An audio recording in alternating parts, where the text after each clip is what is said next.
My name is Matthew Peluso, and today I'm going to be talking about why shrimp trawlers are harmful to the river. So when we're talking about shrimp trawlers, they are a large, wide-mouthed net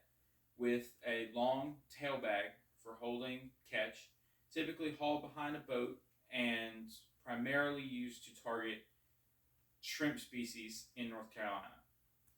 These nets are designed primarily to hold shrimp, but do catch large amounts of other fish known as bycatch. This bycatch is typically going to be small finfish species, croaker, spot, trout, flounder, um, other small fish like that. They do from time to time end up catching a turtle or an alligator, depending on where they're trawling. But the priority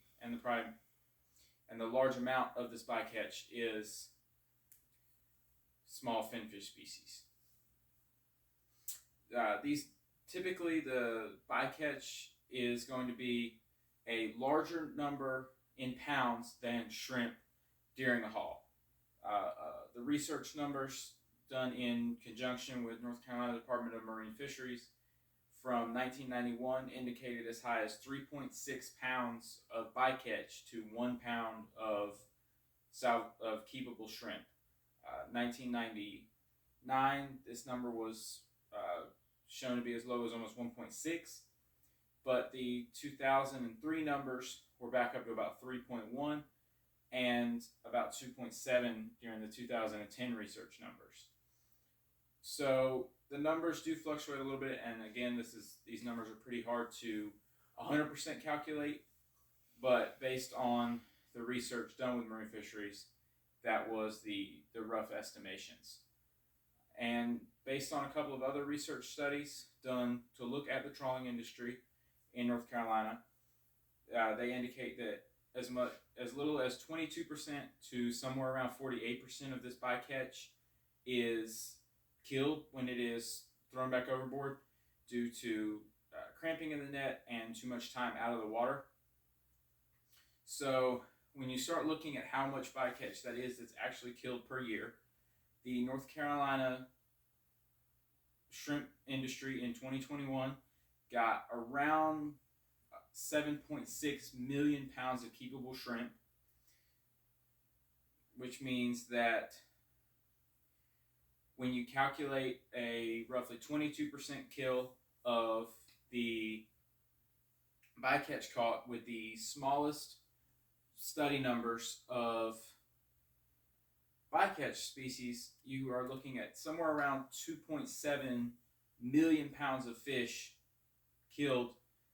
trying to catch shrimp, which is a little bit less than half of the number of shrimp that you catch as far as pounds. But if you start looking at some of the highest numbers, this 1991 3.6 ratio to a 48% kill, you can be looking at as much as 13 million pounds of bycatch killed during the shrimping process for the 2021 number as far as North Carolina caught shrimp,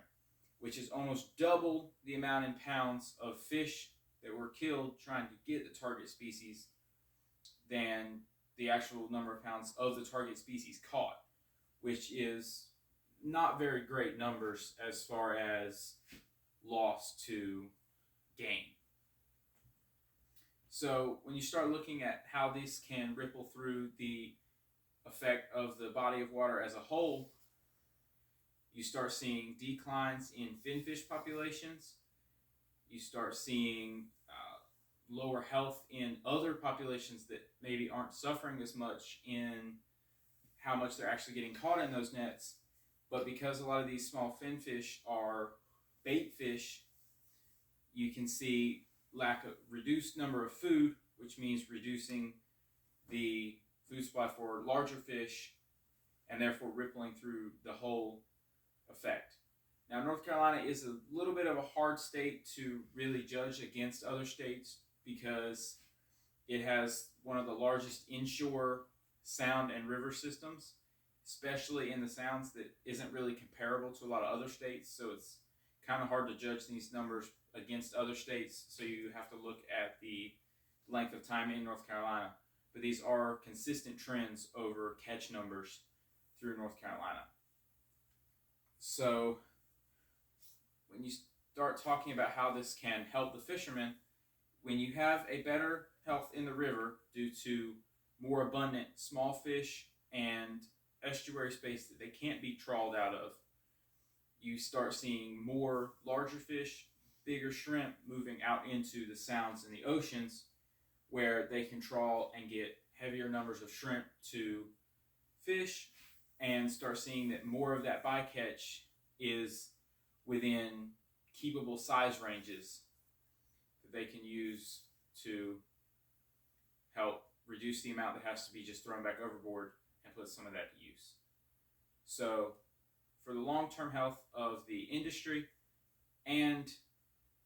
the river in general, I think trawlers should be banned from at least the rivers and potentially even as far through as the sounds to be trawled in the oceans. Thank you.